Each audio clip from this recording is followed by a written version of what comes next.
This is iFanboy Pick of the Week 827, brought to you by iFanboy listeners just like you and Josh Williamson. Hello, welcome to iFanboy Pick of the Week, episode 827. My name is Connor Kilpatrick, and this is my co-host, Josh Flanagan. That's correct. That's me. I checked the paperwork. We are clear to move on. All right, we are iFanboy. Every week we read a bunch of comics, and one of us picks their favorite book. We call that the Pick of the Week. We'll talk about that book, other books from the week, the Patron Pick, listener mail if we have time, and spoil things. Here's your warning. There might be spoilers because we got to talk about the books. So that's your one and only warning this week. Josh, you had the pick. You and Joshua Williamson. Joshua Williamson shows up in this script, not one, not two, but 3 times. It's possible he will come up a different time. I can't tell you for sure. But it's interesting as we go through this show. There's many faces of Joshua Williamson. He's 33% of the books. Yeah, I think that's the same. That's the same amount of books he's doing at DC. He's doing 33% of the books. This became the pick of the week at the very last moment. I was looking forward to it, and I had saved it for last out of the sort of mainstream books. Yeah. Because I'd enjoyed the last issue so much, and it was such an unexpected thing. And what I thought was really cool about this issue of Rogues is it was kind of it was sort of a vast tonal shift. Not vast, like it was just the next chapter. You know what I mean? Like we got the sense we'd moved on. So the last time it was we're gonna get the gang together for one big last heist at Gorilla City, and then here we're at Gorilla City. So it wasn't like a whole thing about getting there. There's a couple of pages where they figure out a puzzle, and then they walk in, and there's Gorilla City, and it's more or less a Wakanda type thing. Yeah, it's a hidden technological marvel of a city, but then it varies sharply in that there is it's just a regular city. There's like poor areas and slums. It's run by apparently guerrilla gang bosses of some kind. Yeah, there's just a lot of unexpected stuff in here. Yeah, in the intervening years, because this book takes place in an out of continuity future, it looks like Gorilla City's gone inward, and they've become 1920s gangsters. The guerrillas who are in charge. Garrod is wearing a white suit with a red tie. And he walks around the table like Robert De Niro in The Untouchables, and his wife is a gorilla but looks like a woman, but is a gorilla. He's got a big 20s hat on. So yeah, it looks like they've become insular, although there are humans who live in the city and work in the city. Like the rogues are walking around. I was like, isn't that a problem that they're walking around? And it wasn't. It was fine because there's some people that live there, which makes sense. Yeah. So yeah, I found the exploration of the city really interesting. Yeah. As you said, all the different parts. Gambling on the street. The trickster gets involved in street gambling, and that's a problem, and all kinds of. And basically, they get there, and all their plans have gone awry because Gorilla City is not what they expected it to be. So their giant heist plan is now going to be rethought on the fly. And everyone knows that in the heist movie, that if something changes, what do? You walk away. You get out. Yeah. But that's not how this goes. Snart, Len, not his sister. He's like, no, we're doing this. I actually really like, he said a couple of times, like, we've been in worse spots than this, and we got through. And I was like, that's interesting. It's true. Yeah. And there's something really interesting about the way that they've set up the Len Snart character in this. It's like midway between, like, he's a bad guy. Yeah. But there's still like sort of a gray area about it, and you're like, well, does he make? Because they're the protagonists of this, so you kind of want to see them succeed. I like that. But in every heist movie, what do you want? You want to see the heist get pulled off. Yeah. I mean, even though you're watching Thieves, you're just like pull the heist off. And the person that they're stealing from always has to be not great. So in this, it's Gorilla Garrod, and they're like, yeah, that's fine. But there's also a million gorillas who live down there and be fucking them up too. I like that, like the trickster, for example, like he keeps making bad choices. Mm-hmm. And in a movie, you'd be like, this is ridiculous. They never put up with it. But here in this sort of like comic book world, I'm like, all right, go with it. I just like it's a little looser. You kind of because it's talking gorillas and supervillains, like be a little silly. And I think that's what's going on. There's a gorilla here. walking around in a fedora and a trench coat. I mean, another one in one of those like 70s plaid jackets. I mean, this is a silly book. Yes, it is. And it's Can I make an odd complaint? Mm-hmm. I don't know that I could tell the difference between all the gorillas. yeah, well, yeah. We say that about people sometimes. I was like, well, who's this gorilla supposed to be? He did it with clothing. But like I haven't seen Grodd in a while or thought about it. And I was like, he's the one with the scar on his face, right? But then like the other gorilla walked in and threw the head on the table. And I thought, wait, is that... It At just the end took of the day, me... I know two gorillas. One is Solivar, and he's silver-backed. So I don't know who any of these people are, or these gorillas. Okay. So then the trench coat, we'll call him the Bogart gorilla, Right. comes out, and I thought, am I supposed to know who that is? Because there was a reveal. Like it was, what's your role, Grim? And then I guess Grim is a gorilla. He's the one in the plaid coat. He's the Popeye Doyle of gorillas. and then you turn the page, and there's Bogart gorilla. And I thought, am I supposed to know who these are? And I don't think it matters. No. But I felt like I was missing a trick. But it's fine. There was a lot of little nice things, like you mentioned the trickster, but he was the one that figured out that when they got to the location of Gorilla City that it was all an illusion. Because they got there and it was like the Ewok village. You know, there was a bunch of tree houses and little wooden bridges between them, and they were like, what? And he figured out it was all a trick. So there's they've got little things here. Also, the Leo Max art, I'm looking at page 18 on the digital reader, and they all have such different faces, the kind of faces you don't see in superhero comics. Yes. They all just Agreed. look like regular dudes. They don't have heroic jawlines other than who's the Trickster. big tall black guy? Oh, I don't know who he is. I mean, I know who he is, but I don't know what his thing is. Like, he's probably the only one that's sort of in the realm of a traditional looking superhero character. Mm-hmm. But everyone else just looks like a guy working at the place that has, a weak chin or big nose or Middle class or working class, sort of solid regular folk. yeah. And so I like that the art's really nice, really detailed. He can draw gorillas really well. He does. There's a shot where they're outside like the gorilla bank, and there's a bunch of like gorilla security guards, cops, with their shirts tucked in, their big bellies, and holding their machine guns, and it's like that's a great drawing. The posture and sort of just repose of the resting gorilla standing there is fantastic. It's great gorilla anatomy as far as I can tell.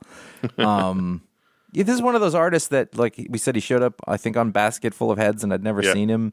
And just, it's like a fully formed sort of artist in the Scott Collins school, I think. Yeah, for sure. But super quality, like doing dramatic and silly at the same time. Like when the gorilla... there's a bit where Grodd basically, goes full gorilla, and he's like, "Oh, sorry, reverted to the old ways. Sorry about that. Don't mean to." Brushes his white suit off, But like the ragey gorilla bits are fantastic.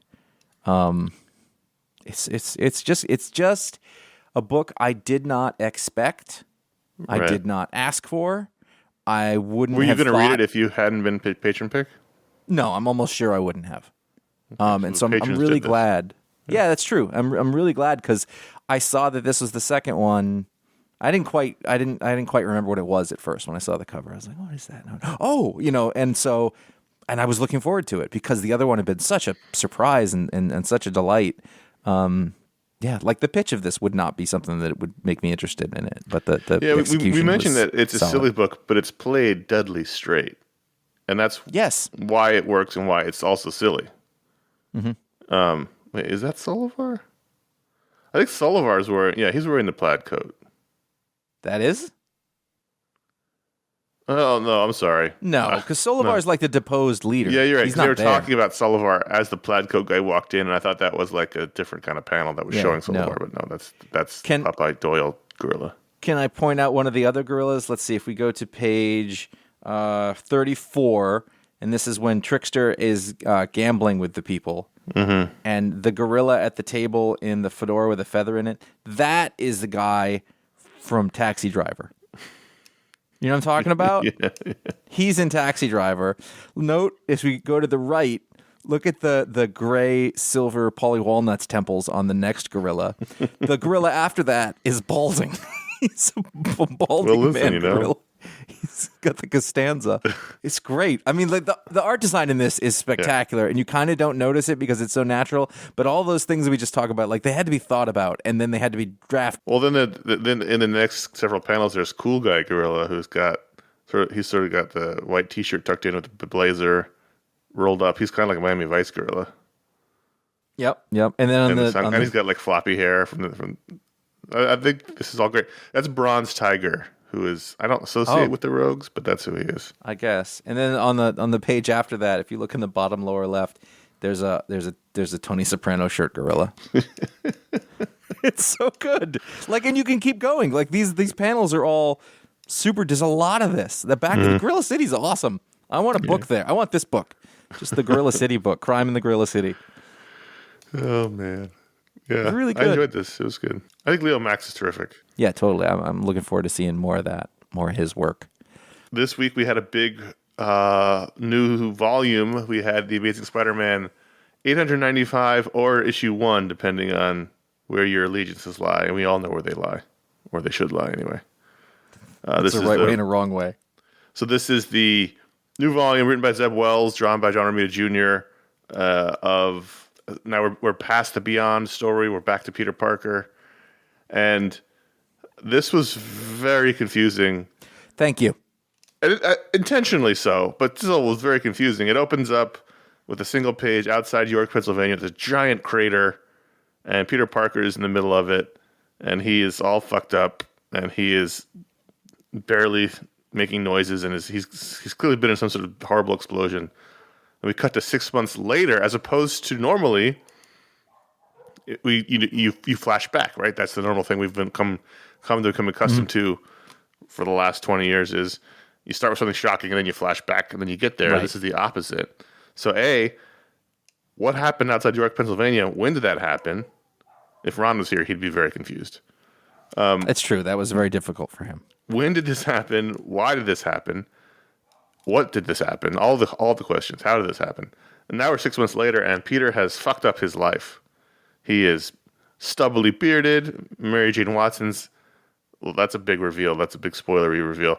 That he owes money to the hospital from when he was in there from the Beyond incident, and he's got collection agents sitting on his stoop.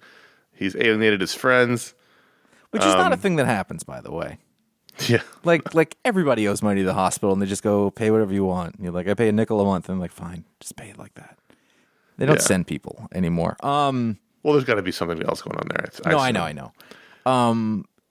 But he has become the thing that he's always been afraid of becoming forever. Right. Which is interesting because his big thing is, I don't want to let anyone down. And here he seems to have let everyone down. The conversation with May and including May at the beginning.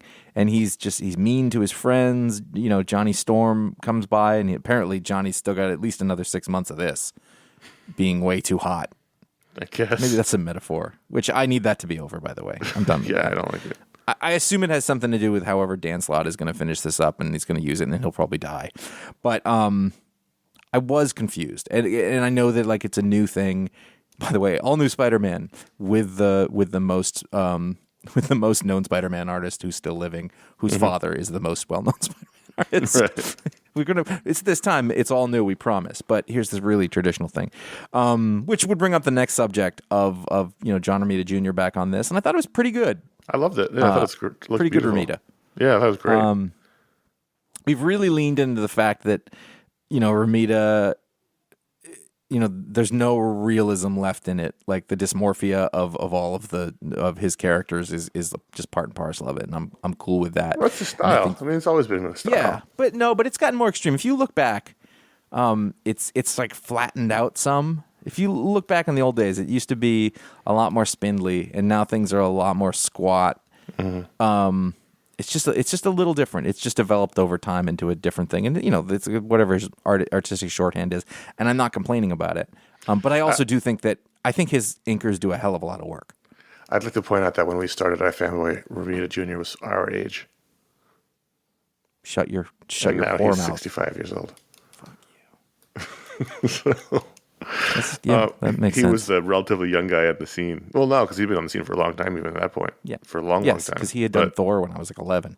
Well, yeah, and he did X-Men. He did a lot of things when he was in his 20s. So he was the established. I mean, he's terrific. I know people complain. I don't know why they complain. I think he looks great. I think it looks like Marvel Comics. I think that he does stuff Spider-Man. that works for him, and he does stuff that doesn't work for him. And I think that he's helped or hindered greatly by which inker he's working with. Scott Hanna's a sort of classic inker for him. Oh, yeah. And who's the other one? I forget the one who did the Superman Frank Miller story. Anyway, like his inker makes a big difference. He's a guy who always works with an inker. Sure. I think there's bits. Yeah, it's but it was good. It fit here. It was colored well. You know, at the time when I was reading it, I was kind of lost. But now that I sit here and we talk about it, I was like, it was actually pretty good. I think it was a good table setting. Resetting. Yeah, I mean, it's guess. very confusing, so it makes you want to know what the hell happened. And look, we gave you the spoiler warning. I said it was your one and only one, but I lied. Here's another one, just in case a double spoiler warning. The big reveal here is, Peter's wandering the city. He's trying to find a job. He can't get one. He was late to an interview. He keeps finding himself walking past Mary Jane's place, and we find out that she's like, he calls her and she's like, Peter, you've got to stop calling me. Don't call me again. And then the big reveal is she's got 2 kids with some doofus. And so, so what's the time Seems like jump it's been here? more than 6 months. Those kids are not newborns. Like, how far have we jumped in the future? Because all we know about 6 months is this takes place 6 months after the first image, Right. Because which that boy apparently is a decade. is like 7. 8. Yeah, 8. I was going to say 8, but I didn't. Like, how many years have we He's got jumped in the Velcro future? shoes on. Right. Actually, I was going to say he's got Velcro shoes on, so he's young. And then I looked and I was like, Dad also has Velcro shoes on, which means that I bet John Romita has Velcro shoes on. Which also means, by the way, that Johnny Storm is still fucked. Right. So, like, how far in the future are we? Because those kids are not young. Some shit's gone down. He's holding some device at the very beginning. Also, let me ask you this. Do you know who Digger is? Digger. You ever heard of that character? Digger. The big lizard guy. No. They all act like they knew him, and he had a long history. And I was like, I don't know who this is. So that might be a feint, too. It's one of those things where it's not like we don't know comics. You know what I mean? You can't know everything, though. There's too many things. But unless you're Mark sometimes Waid. there's... No, I know. But that's the thing. I always feel like comics lean on this thing that we all know this thing. And I was like, well, if I don't know all these things, how can most people? Well, Digger, So if that's a reveal of another character that's supposed to be a big deal, I didn't get it. And if that's supposed to be some new character that anybody who would really know this stuff would be like, I don't know who that person is. Like that's the. But Digger first appeared in 1969. okay, so not new. 1969, created by Jim Steranko. Well, there you go. And apparently he was in the Spider-Geddon story, but there's a lot of people in that Spider-Geddon story. I don't know. There's a subplot with Tombstone and the superhero mob wars in New York as they're trying to fill the vacuum from Kingpin. But again, if this is 7 years later, are they still trying to fill that vacuum? Some shit's happened. If there's kids there, I suspect those kids are not supposed to be that old, but that's how Romita drew them. But even then, if they're running around the house, they're still not newborns. So even if they're newborns, it doesn't really make sense. Yeah. It's 2 of them. They're not the same age. Right. I think he's holding some device at the beginning, some spider-based thing. I think we've had some sort of timeline. You think Peter tried to fix something and broke time like the Flash? So how about this thing that we notice is that let's just make a wild generalization that many of the people writing comics professionally today in Marvel and DC are about our age. Mm-hmm. They sort of came in when we were in our 20s, and they were in their 20s, and they were young single people, or, they didn't have kids. And now they all have kids. Mm-hmm. And let's talk about how many stories in Marvel Comics and DC Comics are about their kids now. It's just a problem. It's a ton. It's not However, the other side would be that if, write what you know, that's the rule. If they go and replace all of the people that we knew who are coming up and who are writing the comics now with younger people, we're not going to know what the fuck they're talking about because, as you said on the hangout, they should be thrown into the sun. Right. No, into space. It's a no-win situation. Yeah. Millennials can survive in space. I mean, put them in a ship. I don't know. I didn't work on the logistics yet. What I'm saying is, I know why there are all these parents about a story about parents and their kids and losing their kids and constant, like, that's the fear and the end of the world and whatever. But if you replace all these with younger people, then you're going to get all the comics that are written by people and you don't like those stories. Listen, and I don't like those stories. It's a no-win situation. This is what got Peter in trouble in the first place, was in the 80s when they aged him up because the writers all had aged into middle age, so they made Peter middle age with a kid with a family, and it was like, nope, that's not Spider-Man, and that's how he got in trouble. So, well, at least this time it's not. It's not. It's not his kid. It was confusing, but I liked it, and so I'm looking forward to seeing what the hell's going on here. Yes. And I kind of like the idea that Marvel, a company that doesn't usually do this kind of thing, is throwing caution to the wind in terms of timelines and things like that. Assuming that's what's going on here. It's got to be, otherwise I don't know how these kids appeared. It's true. All right, we need to move along. Dark Knights of Steel, number 6. This is the halfway point of this 12-issue story. And I'd sort of forgotten what had happened in 5. I had to go back and look real quick because I'd forgotten what had happened to Bruce. But here we have the aftermath of... we found out last time that Bruce and Clark are brothers, or half-brothers. And Bruce has some power.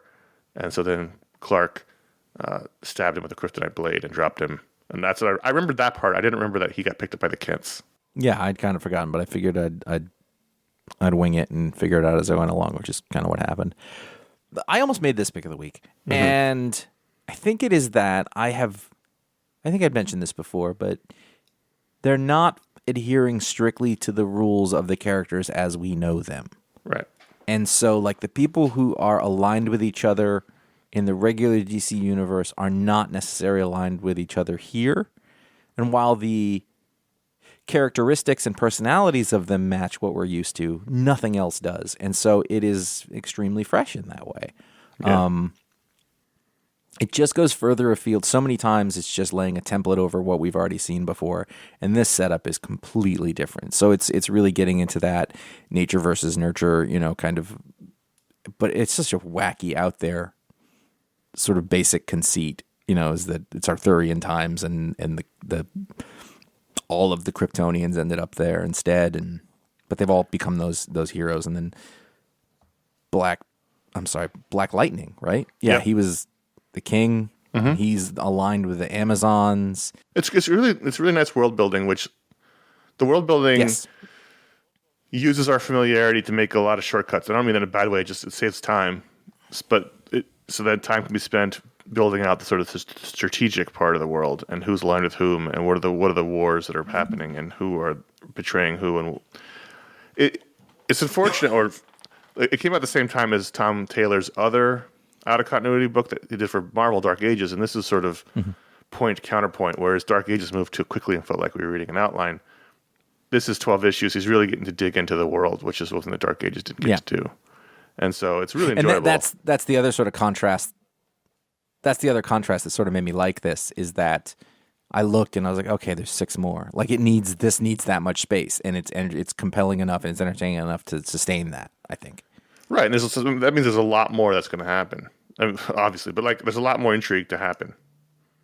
So there's a lot has happened here. We get Ra's al Ghul's introduced as being part of Etrigan, the demon, and there was an allusion to the Titans, and Tim Drake reveals himself to be a spy for the other side, and there's a lot of things that are revealed here. Tim Drake was fantastic in this.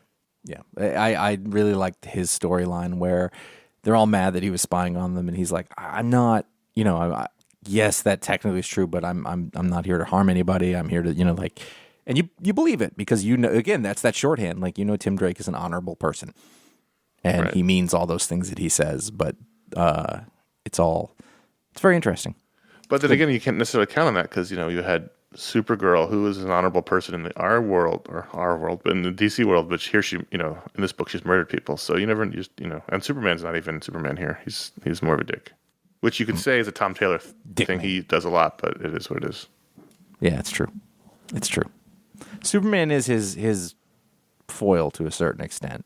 Like if you go to, he lost his temper in Injustice. He becomes the big bad zombie that they throw into the sun in Deceased. And here he's like the spoiled prince boy. He's not quite. I was going to say the Game of Thrones character's name. I can't remember, but he's not quite Joffrey, but he's not quite Superman either. So we could spend half an hour talking about Thor 750, but we're not. I think this would have been my pick of the week, but I didn't think too hard about it. But this would have been up there. Odin has been killed. We're at Odin's funeral. Thor is doing a reading, or at least a speech, and it leads to him reading from the Book of Odin, which is slightly confusing because not all the stories are about Odin. But it's a device to bring back a bunch of classic Thor creators to tell little short stories. Walt Simonson, Dan Jurgens, J. Michael Straczynski, Olivier Coipel, Jason Aaron, and for some reason Al Ewing. The Lee Garbett art was great. Yeah, I just don't associate. I mean, he did the Loki book, I guess, but I just don't associate him with Thor. But that's why. That's for some reason. But I even like the J. Michael Straczynski story. What? What did you just say? It was funny because I was reading this book, and this is about the death of Odin, and I really just don't understand how Asgardian death works because they're immortal gods, right? But they also go to Valhalla. So here in his story, where Thor is talking to an Earth lawyer about writing up sort of a legal documents for when he dies, the lawyer says what I was thinking, which is, I don't understand. You guys don't die. And he says, well, we don't die until we do. And I was like, that is a super elegant way of talking about comic book logic. And it worked for me. We don't die until we do. We keep coming back until we don't.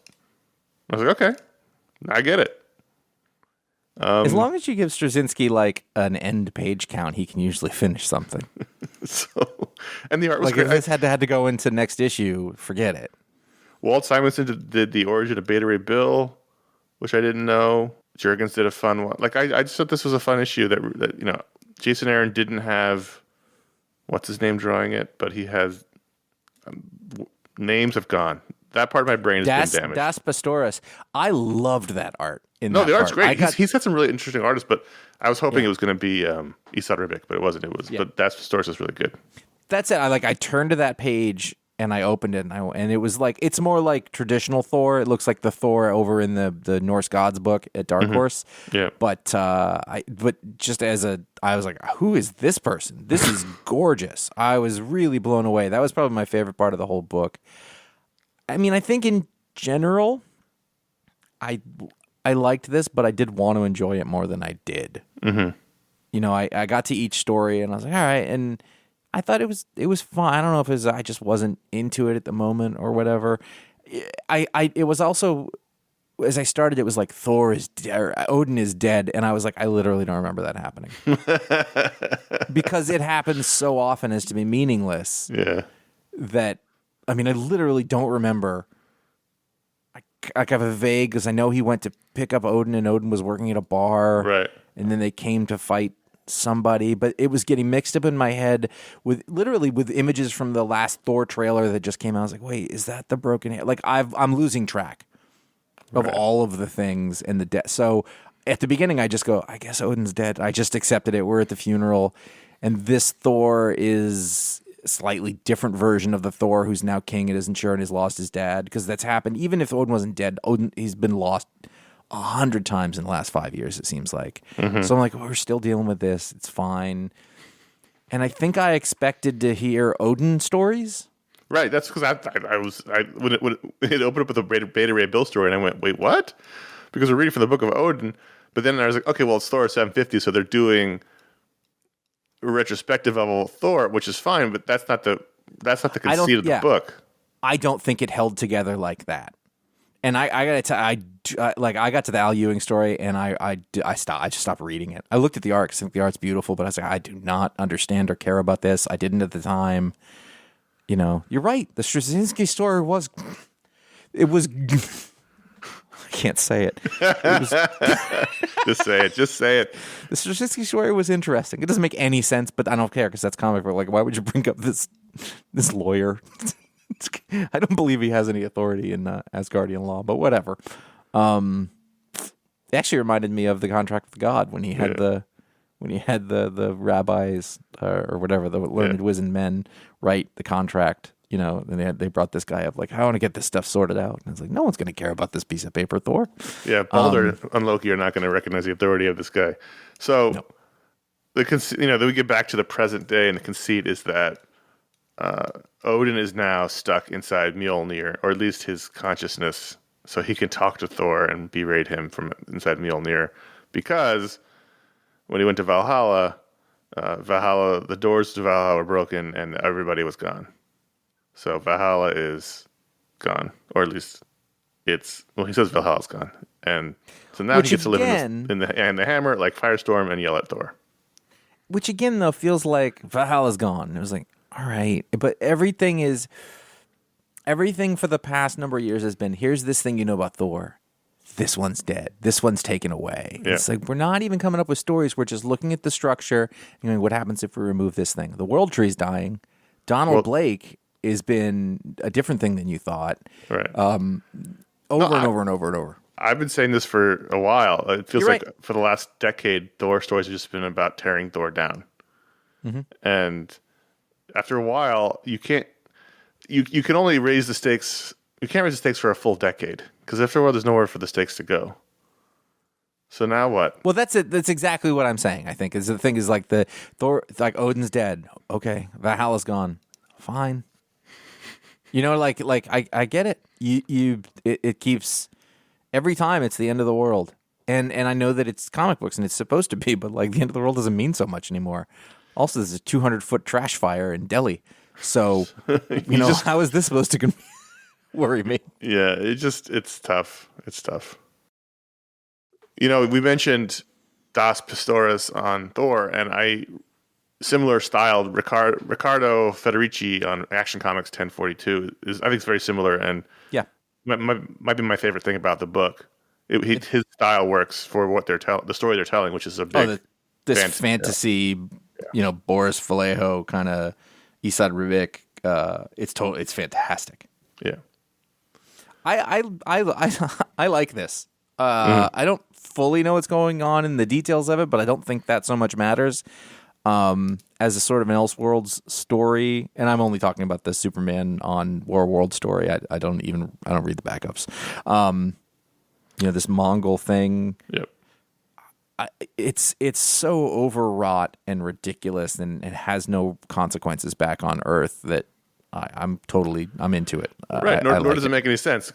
None of it does. But over in Justice League, there's Clark Kent, Superman running around. So don't care. DC has lost the ability to even come within a mile of telling a cohesive universal story. It's fine. That's their whole thing now. I mean, that's what they're doing right now. So it's very different. I'll grant you, but I mean, if nothing else, the art and the action scenes in this thing make it worth your time. Oh yeah, no, the book itself as a standalone Elseworld Superman story is terrific.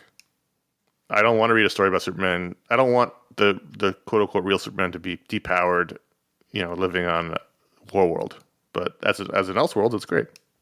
Yeah. So I'm going with that. I look forward to it now. Is terrific, and actually things are happening now. I think for a while it was treading water.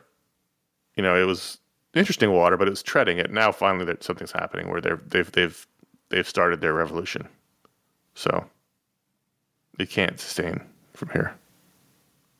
Now, when we were talking about Amazing Spider-Man, I was thinking, I think there was some time jumping that was confusing, but it wasn't in this issue, and I couldn't remember what it was, and it was in Newburn number 6. So Newburn, up to this point, has been sort of standalone investigative stories where Newburn and his new random partner have working for the crime families investigating their internal crimes. So now we learn about his partner's backstory. I was very confused by these title pages in which the year blocked out the text in the back, and I was like, "What is happening? Am I supposed to be able to read that?" Was the year supposed to indicate the year of the story you had just read? No, it's the one coming because it starts with the title page. I know, but like there's times 2022, so it's got to start with that's got to be what's happening going forward. So it keeps going backwards. It kind of, yeah. It just it was a little. There was places where it didn't seem to make sense, and I think in my mind I thought I was reading a Newburn story, and you would see him at different ages. Mm-hmm. And it took me a little while to figure out that wasn't what was happening, because I was like, wait, so he knows this girl? But it wasn't that. It was a different thing. No, I get that. But what is her name? I'm looking through this and looking for anybody to call her by her name, and I don't think anyone's calling her by her name. I wouldn't know Newburn's name if it wasn't the name of the book. I don't know his first name. She was going to be a cop. She was in the police academy, and one of her classmates was looks like related to a mafia family. His last name's Albano. I don't know if it's some sort of departed situation. I had missed that part. Yeah, I thought he was just an guy. asshole. The bully's name is Albano, and may or may not be some sort of departed situation. But anyway, he was one of her classmates who was always bullying this other guy, and she stood up for the guy being bullied. Ended up accidentally killing the Albano guy in an alley. Mm-hmm. Like she punched him and he fell back and hit his head. He died. And so then the guy who had been bullied has grown up into be a cop who is on the take. So there's a lot going on here. So she's actually accidentally killed a mobster's son, although that was a long time ago, so I assume nothing came of that. And the guy she protected is now on the take with the same mob family. But yeah, I lost the thread on this, and I don't know that I picked it up at any point when I was reading it. Yeah, I think I've enjoyed the standalone nature of the book. Yes. And so adding this in, it's like, well, I haven't been keeping track of everybody, so I don't know if this is supposed to mean a lot or not. But I'm not saying it's bad. I just was like, no. What are we doing? Now we're doing something different here. So I know exactly what you mean, and I think it was well done as a thing. But I feel like I didn't get my footing at the beginning of it because I don't know, and I don't even know enough about this girl. Like I don't know anything about her. I kind of like you have to explain who somebody is and why they're there for sure. It should come, but I feel like the 6th issue, I don't know enough about her in the actual story to appreciate her background yet, especially since I don't know anything about Newburn's background. Other than, I barely know he's named Newburn. I couldn't tell you anything else about him. It's the title of the book. It's the only thing I know. I know this girl who is not Josie Mack from the Batman stories. Mm-hmm. I think this came too early. You know what I mean? Like, what is Newburn's first name? Kyle? I don't know. If you had to pick, you'd go Kyle Newburn. No. I went with a funny name there, you see. I don't think I don't know what his name is. Let me ask you this. Have we finished the first arc? But that's my point. Is there an arc? I thought it was just standalone stories. Yeah, but there was like an overall thing going on with the families, and he had to find something by a certain time, and maybe it was just, I don't know. This is a problem, and it may not be a problem of the book. It may be a problem of the middle-aged mind and way too much information and doing things in an issue form. These come out right on time like they're supposed to, but there's just so much stuff.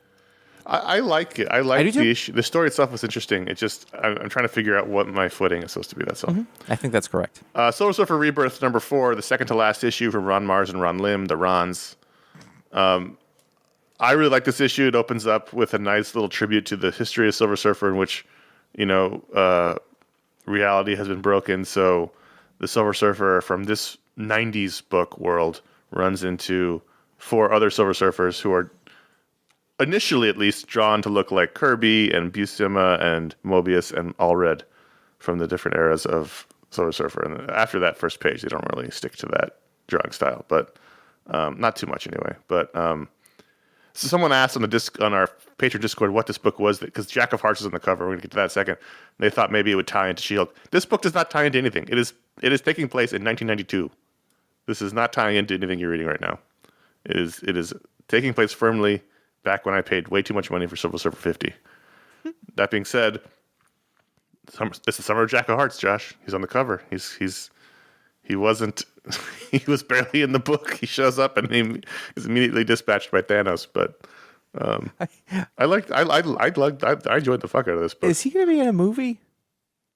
I don't know, but he's everywhere now. It seems like they're trying to make him happen, and I'm not buying it. Or maybe it's like a bet. Like, I bet we can make Jack a Hearts cool. You cannot. Let's put him on as much stuff as we can for 6 months. We'll make Jack a Heart, and it's like a bet. I just noticed that on the cover, and I don't hate his costume as much as you do, but on the cover, I don't hate it. I don't understand it. It's like a samurai, Alice in Wonderland situation. But with those it's a mashup that I don't believe works. Anyway, look at the cover. His little what do you call the cloth that hangs down between the legs? Whatever that is. It's a loincloth, isn't it? It's got a giant arrow pointing at his junk. That's not subtle. it's not subtle. That's like, this is who this guy is. This is what he's all about. He's about this guy fucks. He's about this. That's a millennial phrase that's funny. If I'm just going to give credit where due. So anyway, I like this. I love this book. I really do. I'm glad. It's a thematic companion to the Hulk book that Peter David's writing. It's these guys from that era who are proving they can still. Ron Mars has still got it. Ron Lim has still got it. So I'm enjoying it immensely. Earlier, I made a comment about a J. Michael Straczynski story, which I feel like I'm going to have to wash my face out. But you gave him a pick of the week once. Don't try to pretend. Don't try to rewrite history. What was it? Batgirl number 30? It was Brave and the Bold. Brave and the Bold. There you 33. go. Number 33. Good story. Hey, man. His ability. Anyway, we don't have time for that. He's a human monster. I've never heard otherwise. Not a single pro I've ever talked to. Robin number 13. And I really like this Damian book. You do. Every time it comes out, I look forward to it. And I feel like it delivers. It has, to me, a feeling that is not unlike the old Batgirl series. Like, the art reminds me of that sort of youthful energy. The Batgirl series I meant, the Cassandra Cain one. Yeah, the Damian Scott one. The artist Damian Scott. I feel like this is another Josh Williamson book. Another Josh Williamson book. Totally different feel than that. You wouldn't know that this is the same guy who did that Rogue book, or the book we're going to talk about after this. And I think that that's interesting. But this is, and I don't know this part of DC lore all that well with Slade Wilson and his daughter and the son and whatever. Rose. Yeah. But the point is, I feel like Jericho. Williamson has a handle on a Damian that works. And, they aged him up a little past being snotty, and he's confident, but not necessarily completely overconfident. They just gave him enough humanity and a second or third dimension that it works better for me. And, we've had a long time to get with him. It's not like, I don't know when the Grant Morrison introduced him, but it was a long fucking time ago. And then also Batman needs to bring in help, and Damian goes, Grayson? He goes, no. And then we cut and we see Prometheus fighting on the side of Batman, and he's like, as long as I have my helmet, I have access to, and the guy slices off the thing in his helmet. He goes, crap. And just like, this character is ridiculous. Prometheus was introduced, I want to say that wasn't the Grant Morrison Justice League. I think so. And if it wasn't introduced there, that's the only time he mattered. And so, like, that was the thing that sort of brought. And it's just, I don't know. It's fun. It's very silly. It's overwrought. It has a little bit of 90s left in it, but enough that doesn't make you feel stupid. And I really look forward to it. I had a stroke after you said it. Damian works, so I didn't hear anything you said. You're gonna have to trust me on it. So those are the comics we want to talk about. But at patreon.com/iFanboy, all the patrons of the show get to vote to add a book to the rundown. And this week, it was a strange vote where at one point we had a three-way tie, and that point was like an hour before the end of the voting time. The votes were concentrated among four books. Usually it's like there's like a clear winner. But the winner by one vote was Justice League 75 from Josh Williamson and Rafa Sandoval and Jordi Tarragon and Matt Herms and Josh Reed. And this is, as the cover says, the death of the Justice League, kicking off the Dark Crisis story, I guess, that Joshua Williamson is going to be overseeing for DC. And let me tell you how much of an impact it's made on me. While you're talking about Robin, I was desperately scrolling through this issue to remember the details because I was like, I know I read this. I read this, in fact, less than 24 hours ago, but I don't remember anything that happened in it. And that'll tell you basically everything about it. I feel really bad because as you were talking, I was like, what am I going to say that isn't this confused the shit out of me? And at a certain point, I have to wonder, like, is that the books or is that me? And in this instance, I'm going to go with the books. As soon as I started reading it, I went, oh no, this is all that stuff that as soon as I started reading it, I quit because, like, I like the idea of President Superman. I think it is ridiculous. Yet, when President Superman shows up and Captain Carrot shows up, I know that I do not want to read that story. Because it's never like a story about those characters. It's always about them mixing with all the other characters and then all the different worlds. And, it's not very different than Crisis, right? I mean, like, all the superheroes get pulled into one place. Right, well, that's the point, yeah. Right, yeah. But I could barely hold on to Crisis. I mean, like, it's a lot. And this is just... Well, the thing about Crisis is there was some, not a ton, and I wasn't there reading it live at the time, clearly, but there was some groundwork, whereas this just drops you in, like, all the heroes all of a sudden all get zapped, transporter style to this other place. Beyonder, Secret Wars, Crisis. Yeah, and they're at the multiverse, the House of Heroes, the multiverse headquarters that Barry Allen's supposed to be at, but he's not there either. And that's where I'm trying to remember. There's a great darkness, and like they've been seeding this. I guess if I want to be fair, they have been seeding this a little bit, but I haven't really been paying attention to any of that. It's the great mystery of comics as to why neither Marvel or DC can make events work anymore. Why they just can't seem to tell a story that has impact or feels important. It's just they just throw us in the deep end, and that can work sometimes. But this just was like all of a sudden there was a lot of fighting. People started dying. I don't. It's not like I believe these characters are all dead. If these characters were, right, I didn't buy any of it. I was like, okay, right, whatever. Let's get to the point. If just days after merging with a new corporate boss, the people in charge of DC decided to, for some reason, to truly kill off all their money-making characters, first of all, they'd be taking their jobs in their hands. But second of all, there'd be a giant press release and be on CNN. But that's why this isn't quote unquote real. But it was just so chaotic. And Pariah from the original Crisis was there, and he was somehow your world must die for the true multiverse to be reborn. Okay. Yep. In the same way that Thor has been telling the same story for 10 years, I feel like whatever's been going on since Final Crisis we've just been going in circles with DC in terms of these big stories, death metal and all that stuff. It's basically all the same kind of thing. Yeah, it's interesting because the coworker friend, he was like, so the Justice League's dying, huh? And I was like, what? And then, like, I had no idea because I don't pay attention. And then at first, because years ago, Connor and I will remember that we walked in and we had a coworker go, "Oh, they killed Captain America, huh?" And we're like, "What?" And it was like the day that it came out. Like, why would you spoil this? And it happened. This would be some of the same thing, but I just didn't care. I was like, "Huh?" He goes, "Yeah, it looks like." Well, that's because that was quote unquote real, but obviously it wasn't. But whereas this isn't. This is just a plot point. Yeah, it's just. It's really interesting because, like, we keep going, like, how...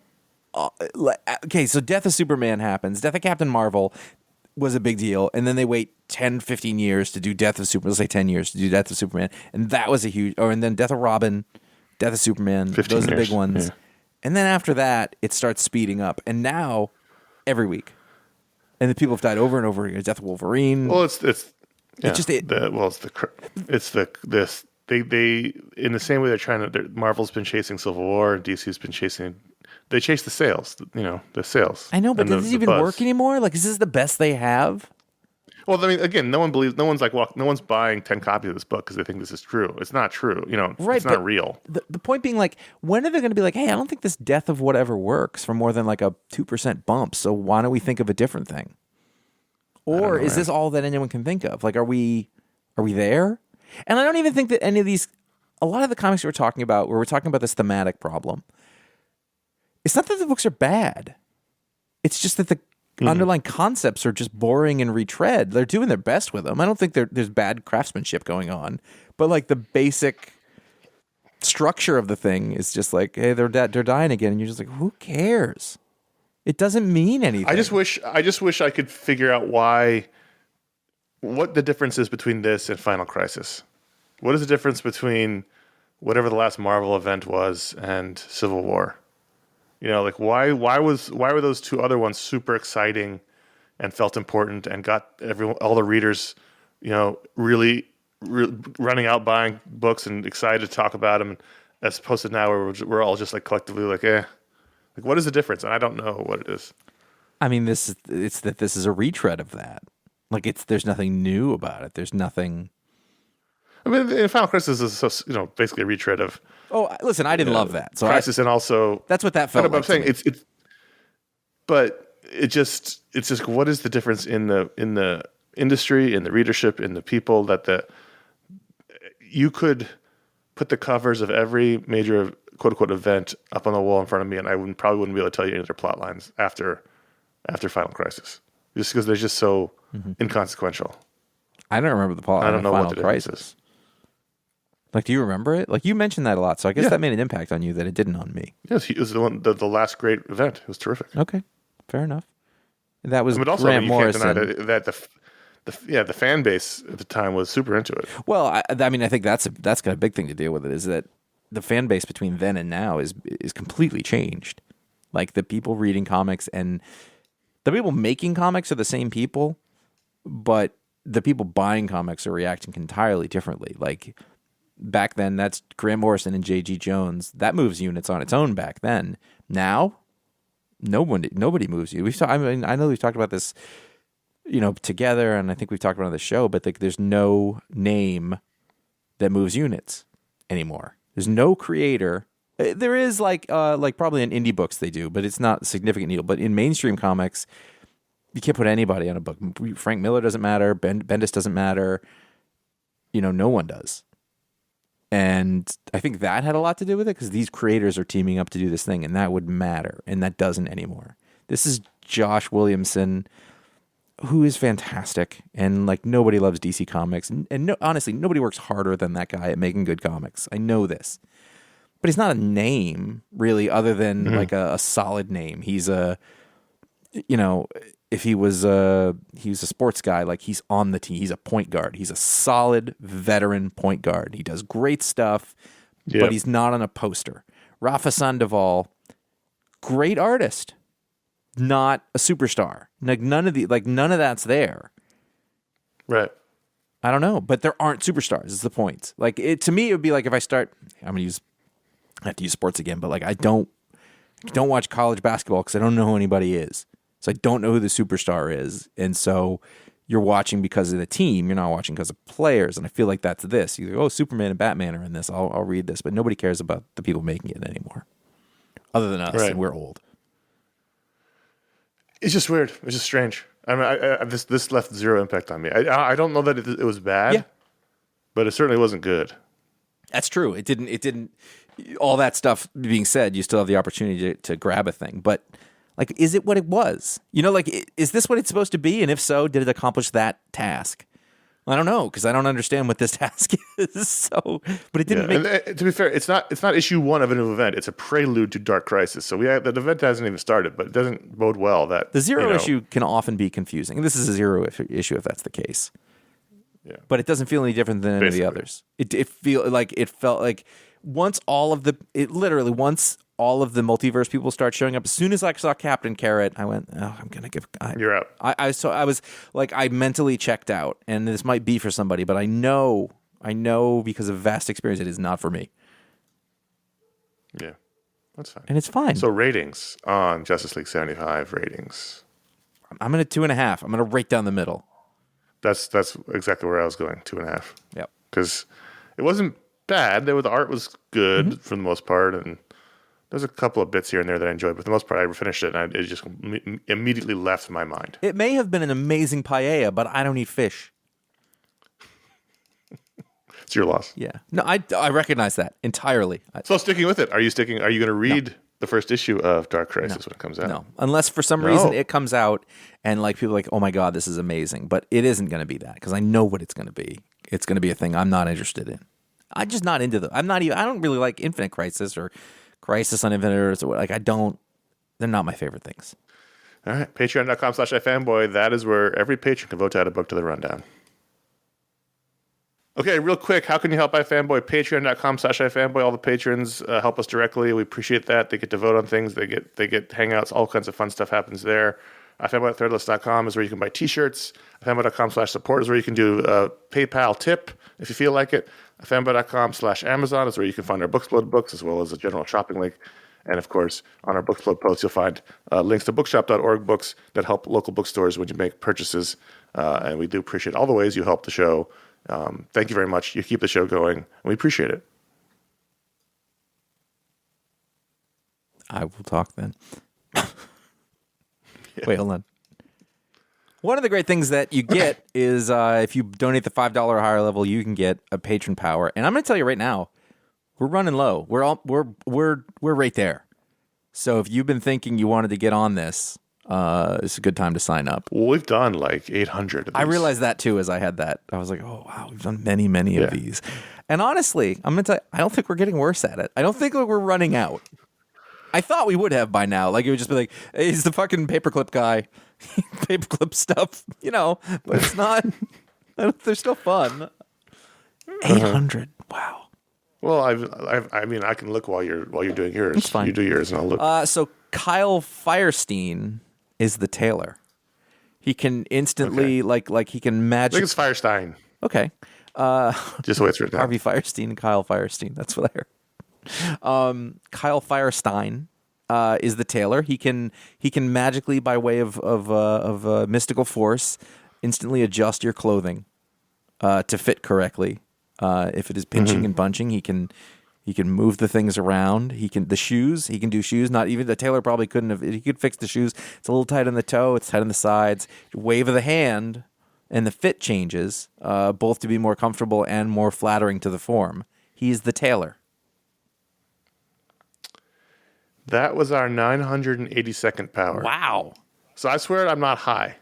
I'm just staying there right now. It's way too early in the morning for me to be addled anyway, other than being tired. But Luke C.J. Smith is working at his computer, right? It's a work day for Luke.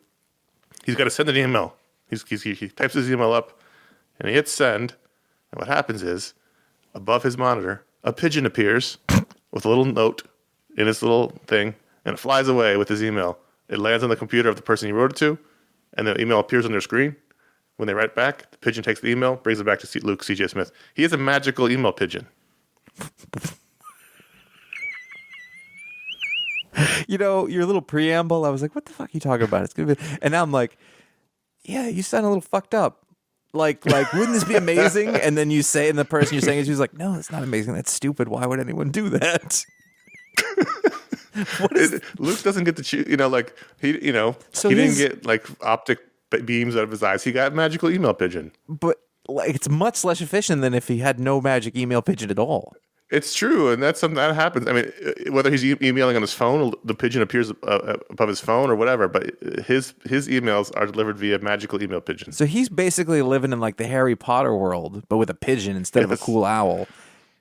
Right, Rats and with wings. Are they faster than normal pigeons?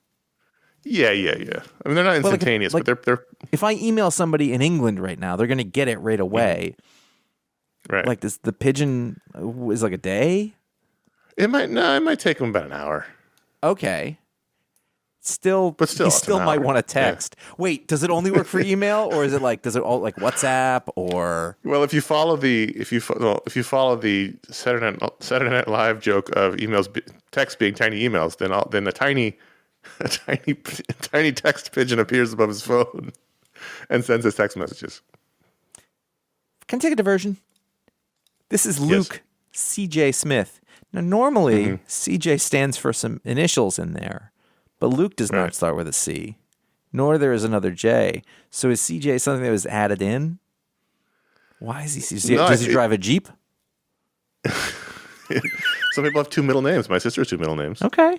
I like it. I You know? like Yeah. I like that, like Luke Smith, and he's like, people call me CJ. And they're like, why? And he's like, it's just how it rolls. And then he gets in his Jeep and he. I actually would. I think it's funny if he requires the whole thing. Actually, my name is Luke C.J. Smith, so please refer to me that way. Oh, like an author. Yeah. George R.R. Martin. Those aren't real. They actually were real names, but he didn't finish them. Yeah, we don't know what those names are. So you're the boss man. Are we doing a email here or what? All right, yeah, we'll do the first one. Ken from the Great White North writes in and asked, "What day?"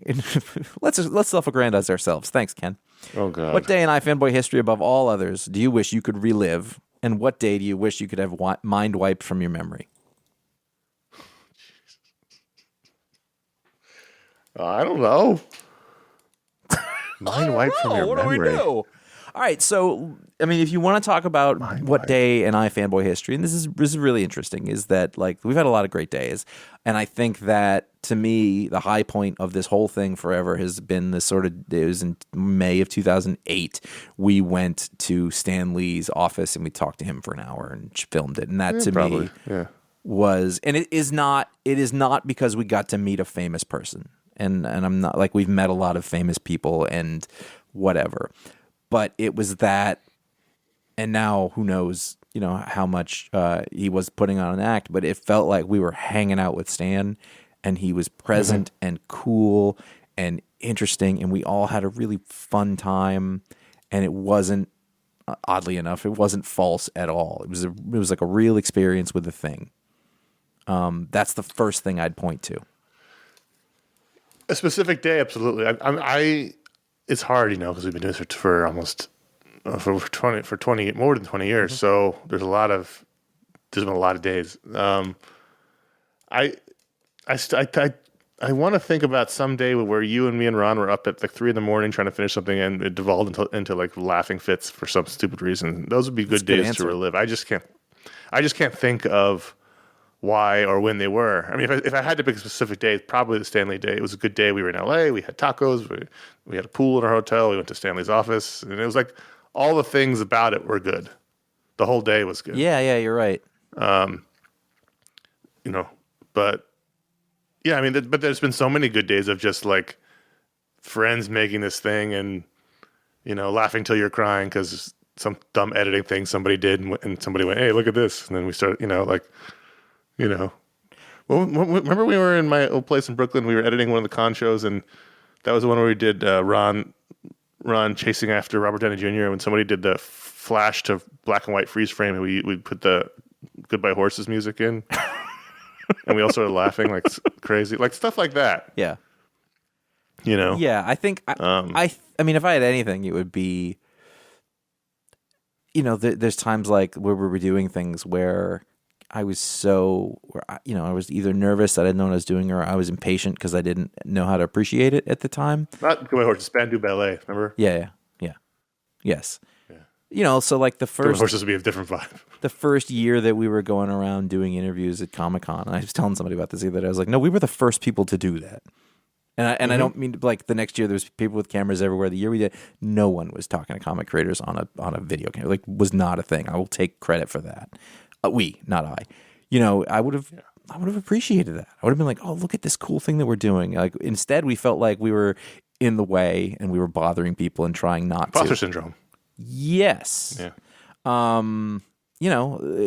Appreciate. That's why those interviews were so bad, because we were like in and out. We're not even supposed to be we here. don't want to take up too much of your time. Yep. I wish that there's, because we're talking about comics, we're talking about iFanboy and comics, so these are the things I'm going to go to. It isn't about people, but like, I wish I had done more research, when I talked to Joe Kubert. Not that it went bad, but like, I wish I knew more so I could have asked him better questions and understood it better. I wish, that which isn't the same thing as reliving, because I don't, but it's almost like I wish I could appreciate those things that I got to do more, but you never do. You never know that something's great until after it's over and it's gone by. Context. What would you mind wipe? Was it the The time in the hot tub. It's exactly what I was going to say. Yes, where I like vapidly insulted Rob Liefeld, and I knew nothing about Rob Liefeld At Comic-Con, yeah. Yeah, at Comic, just parroting. I just made some stupid Liefeld joke because that's what people did, trying to sound like you're fucking cool. And the guy was like, Rob Liefeld's the greatest person who's ever done anything for me. They talked about how great, he treated him. Personal friend. Yeah. And I felt terrible. And at the same time, I don't want to mind wipe it because it's an amazing lesson. It was amazing. Yeah. Don't be a prick to people lesson. You don't know what you're talking about. And you need to learn that. And I'm glad I did, but I felt bad. Sure. Not because I look stupid. You just want to make somebody feel bad. So I don't think I was there. Were you alone? I was him. It was just him and I. I must have told you about it. Yeah, you came and told us later. Yeah. But that is exactly what happened. So, yeah. Ugh. I hate it now. I'm embarrassed. I hate, if I think about something I did, my behavior is terrible. But I think, you're right. There's so many of those times where we were just wouldn't you, some of those shows that we did where it was the three of us, and we were working it out and we just start laughing and we can't I love when we start laughing and can't do the show. It's my favorite feeling on earth. There's nothing better than that. Or, the day of too many pizzas. We mentioned it last week. I think that lives better in retrospect. I don't really need to relive that memory so much. It was Domino's. It wasn't great pizza or anything. No, it was not great pizza, but it was, it was more of those dinners at the San Diego steak place with all of our friends, with Darwin and Scotty and Mike Norton ordering flavorful margaritas over and over again. And we're all we're tired. We've done the thing. Good days. We're on our way back to the airport or whatever, and you're not necessarily present in the moment, and you don't think, God, this is a really special thing, and this isn't coming back around again. I mean, that's my whole 20s. Be in the fucking moment and stop worrying about what comes next. Well, that's what people ask me now. Are you going to Comic-Con? And I'm like, no. Are you won't you miss it? It's Comic-Con is not the same. No. We lived a very specific Comic-Con experience. We had our friend group. It was the three of us plus, Gordon the intern. We had other friends would come and girlfriends or wives. At one point we had 9 people in a room. We had a whole little traveling roadshow that would hang out and do stuff. And now it's how many years since you've been to Comic-Con? A long 10? Yeah. I want to say I went in, I think 13 or 14 was the last, so 8 years.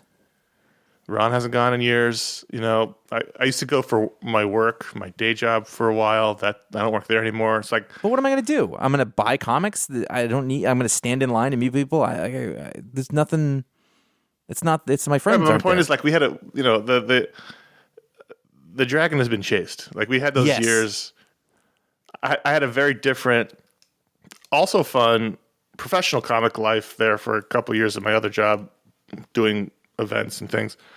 But that's over too. There's really nothing there for me at the moment. I've done my 20 years at Comic-Con. It was fun. And I would go again probably, but the time is not the same. And it would be, all you do is you walk past places oh, that was really fun. We had a party there. Or, that was fun. We had a nice dinner there. Yeah, I went a few years ago. I mean, it might have been 5 years ago. I went to the Boston Comic-Con because it's near me.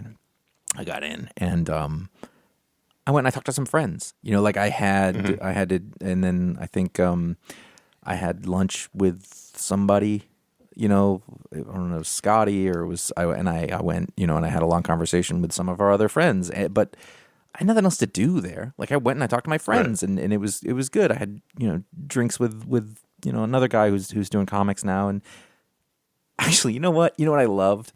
There was a Manchester Comic-Con. And my friends who run the shop up here run Granite State Comic Con.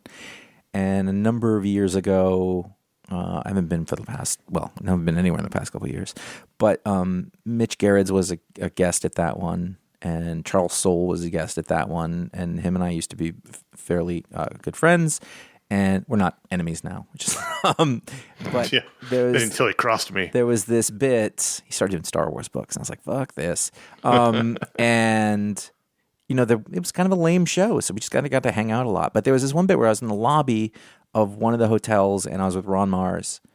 And again, this isn't a name dropping thing. Ron Mars is a great guy. He's super funny, and he tells great stories.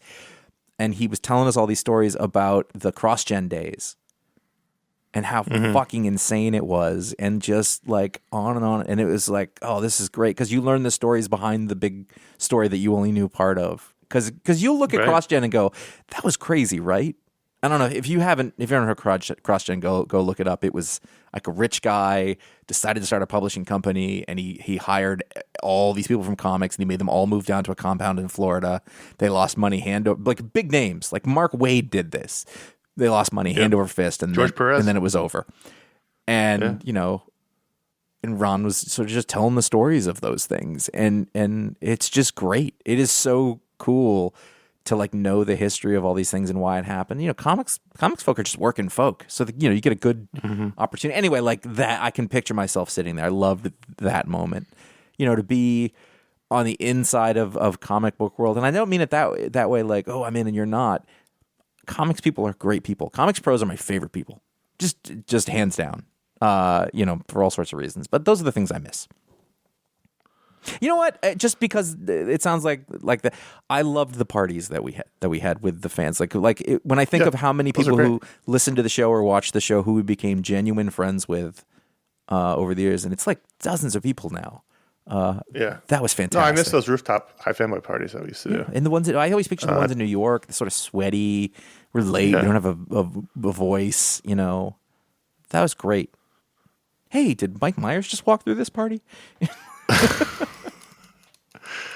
I don't know that we actually answered his question exactly the way he asked it, but we answered it in the only way we could. Oh, I think that works. Contact@ifanboy.com is how you can write in. Like Ken, thanks for writing in. Quick plugs. This past month, we had Talk Explode with Daniel Warren Johnson. We had a Media Explode with the TV game. We had a Book Explode that just came out this past week, where Josh and I were joined by Ryan Haupt. We talked about A Contract with God and Other Tenement Stories by Will Eisner. Super fun conversation about not just the book itself, but sort of the larger world around it. So check that out right behind the show in the feed.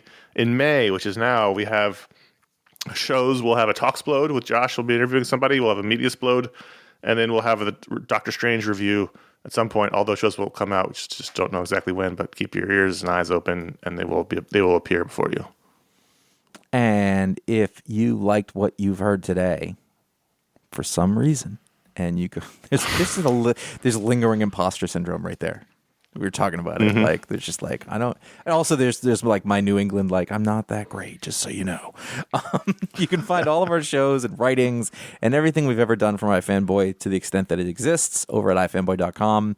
We are proud of all of those things. I remember, just one bit.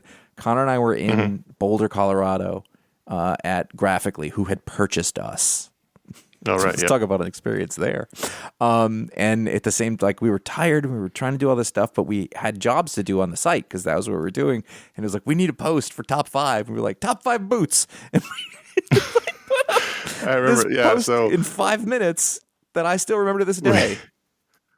We had to go to Graphic's offices, but we had to keep, iFanboy was a going concern. We still were doing daily content, and we had to do a top 5 post, and we just sat in their lobby which wasn't like an opulent lobby. It was a lobby in a little office building, and came up with the top 5 boots in comics. And we also did top 5 names, didn't we? Didn't we also do the top 5 names? Wade Von Grawbadger was number 1. Yeah. And it was just us. We were like laughing hysterically in the lobby doing this list, and people came in like, what is going on? We're like, nothing you would really even understand. There's no way to explain it. And also we can't, I mean, if we're gonna just to finish this out, Connor and I specifically, the day that we did the DC Villains thing where we were looking at Rainbow Raider and all those. Well, that's coming out soon. Yeah, I know, but like that, I don't know that that's top laughter in my life. Did you finish the part where you? I think it's enough. No, pick of the week before the show comes out. You can find out at iFanboy at Twitter.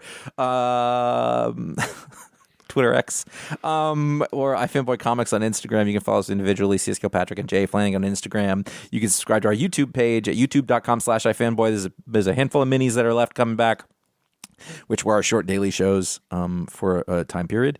The new comics preview for September 4th, 2008, which sounds ridiculous even telling you. It's there if you want that for some reason. But then also Connor's. It came from the storage unit. Batman and Robin Adventures number 6, which is a very special comic in Connor's heart. Is it? I thought. Maybe I'm wrong. No, that's the animated series. Okay. Animated tie-in book. Yeah, that's not Batman and Robin. That's Batman and Robin Adventures from the animated series. Okay. Paperback, right? Good comic, but good comic. No, I think at that point he'd have passed. Okay. I think. There's I a don't storage remember. unit. It was the anyway. They were all random books. Okay. There was some random. It doesn't matter. Anyway, if you like the show, leave a review or a star rating wherever you listen to your podcast. Even better, that's tell your friends, word of mouth. Thanks for helping us out, spreading the word. We appreciate it. We are running along for real world events, so we're getting out of here fast. Sorry about that. Thanks for listening. I'm